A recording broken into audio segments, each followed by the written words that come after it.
The only brothers we have as an Ijaws, it is the Igbo man. Yeah, I'm sending this message to my Ijaw brothers and our Igbo brothers.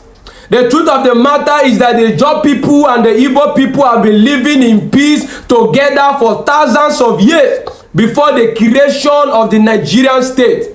The current political rivalry and hatred we experience in our society is an hatred created by the impunity and the illegal state of Nigeria.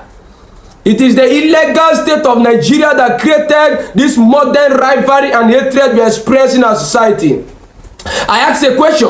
Can you mention one major war that the Ijaw people and the Igbo people fought against each other before the creation of Nigeria? Can you mention one major war that the Ijaw people and the Igbo people fought against each other before the creation of Nigeria? That's to tell you that the Ijaws and the Igbos were living in peace together for thousands of years before the creation of this impunity and illegal state of Nigeria. The hatred we are seeing in our society is caused by Nigeria. The division we are experiencing in our society is caused by the Nigerian state. There is no major war that the Ijaws and Igbos have fought. We are living in peace together. That is the truth. You see people saying, Igbos are this, that they are ambitious, they are using sense. If they are using sense, don't you have sense to use?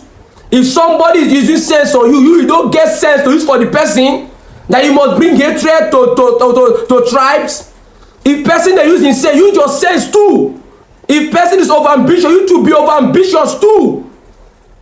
Must you bring hatred and tribalism? The truth of the matter is that if you look into our history, Ijaw people in specific love marrying Igbo women. I don't know of the Igbo men, but the Ijaw men in our history for thousands of years have loved marrying Igbo women. That's why the Igbo identity is highly infused in the Ijaw society. Because now woman get house. When the man marries a woman, it is the woman that owns the house. It's the woman that runs the house. And the Ijaw men in specific have been love marrying Igbo women. Where? Right from our history. That's to tell you that the Ijaw people and the Igbo people were living in peace. We were living in peace together. We were doing things together. There was no major war between ourselves. So the current rivalry and hatred we are experiencing is due to the division Nigerian state have infused in our psychology, due to the division and political rivalry that the Nigerian state have created in our minds. We are brothers, we are sisters. That is the truth of the fact about it. You see, the Igbos, the Esan, happen to be one of the oldest tribes in Nigeria. We have similarity in everything we do. During the formation of Igodomigodo, these people were living together. Mind you, all tribes still kept their culture. They kept their language. So it was a multi-ethnic group formation. So all of them, they were living their lives with their, each person has a different family. They were just there living their lives in peace before the appearance of the Oromia that changed the information. Now, these people, the people that have the knowledge that they are Igbos, that they were part of this movement, are no longer there to tell the story. So the people you have are the people that were born from that part of the land called Igodomigodo. That information. And like the Esan people, when this crisis started, some of our Esan people in Igodomigodo, they came back to join their brothers. The same way the Igbo, they moved.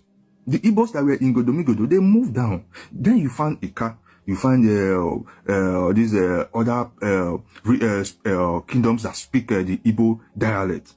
They all left that center, that Igodomigodo, to find their own land, stay close to their own brothers. Now, this is very, very long time ago. So I don't expect most of those things to just be found in the history like that.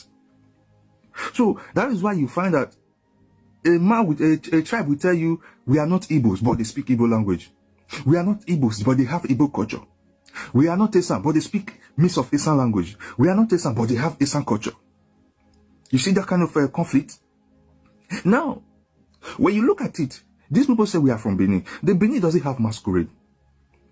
The Ikwerre has a masquerade. The Igbos has masquerade. The Benin that said Esan came from Benin, the Benin doesn't have masquerade. But Esan has masquerade. Esan have cultural attires, traditional attires. The Benin doesn't have. The Igbos have traditional attires. The Benin doesn't have.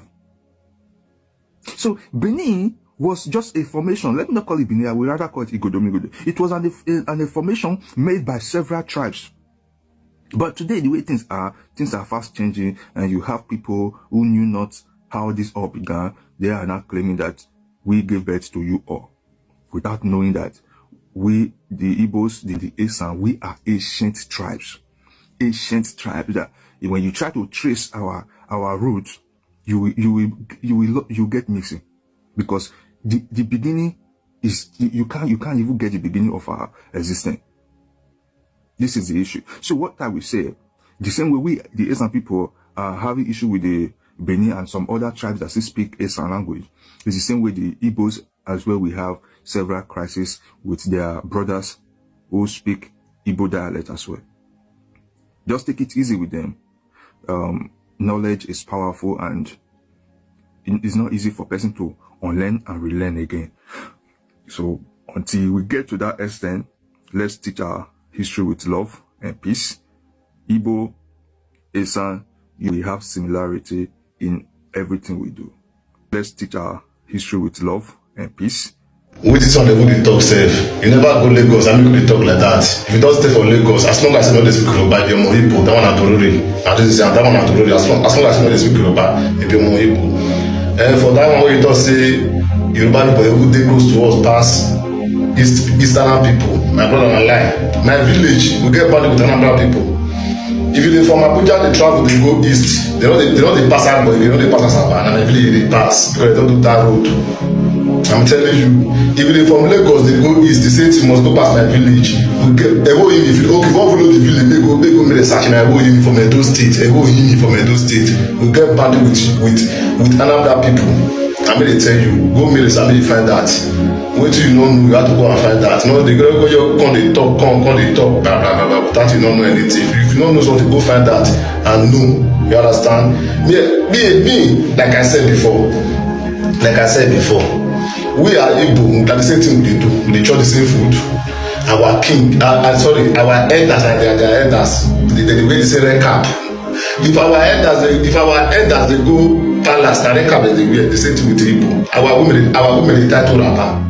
Our mothers they tie to wrapper. Why Igbo women they tie to wrapper? You can never see Hausa woman tie to wrapper. You can never see Yoruba woman tie to wrapper. Even their own food is different for our food. We are Igbo, we chop the same food. Hausa food dey different, Yoruba food dey different. More we dey think, more forget this tribalism, all this kind.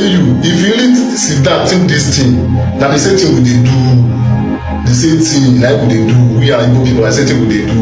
More I just forgot this one, I just dey talk. And the same thing we dey do, me still talk am. And the same thing we dey do. We are all the same.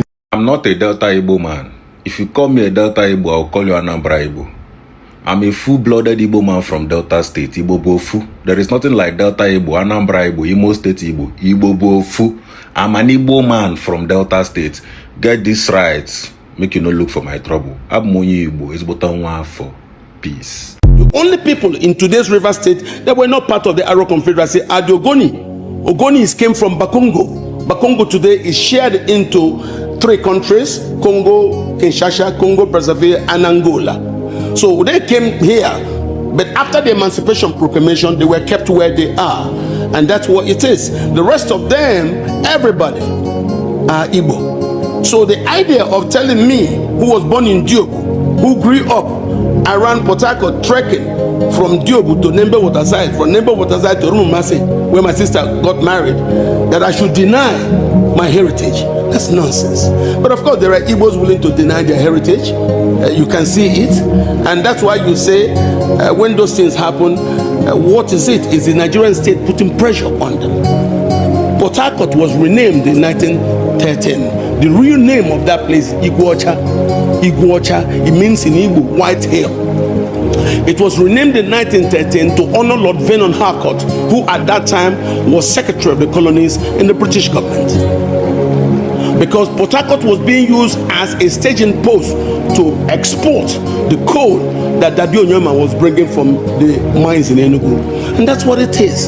So whether you want to deny who you are or not, I see myself as a Rivers man. Me and Wike, we are Arrow Ikwerre. It was the Arrow that were there, the Arrow Confederacy. That's what it is. So if you now want me to deny my heritage because you want me to gain acceptance, I would not agree. Okay. You know, but I also see he's united quite a lot of us. Some people who were not there, like the Izon, are now beginning to also cry. The Izon were promised to be part of the new Nigeria in '66 if they join the civil war on the federal side. What have they gotten? Even when they were promised Port Harcourt, Port Harcourt was removed from them by Abacha. And everything you have today in Rivers State, we are all people who were under the Igbo Arrow Confederacy that lasted from 1640 to 1900.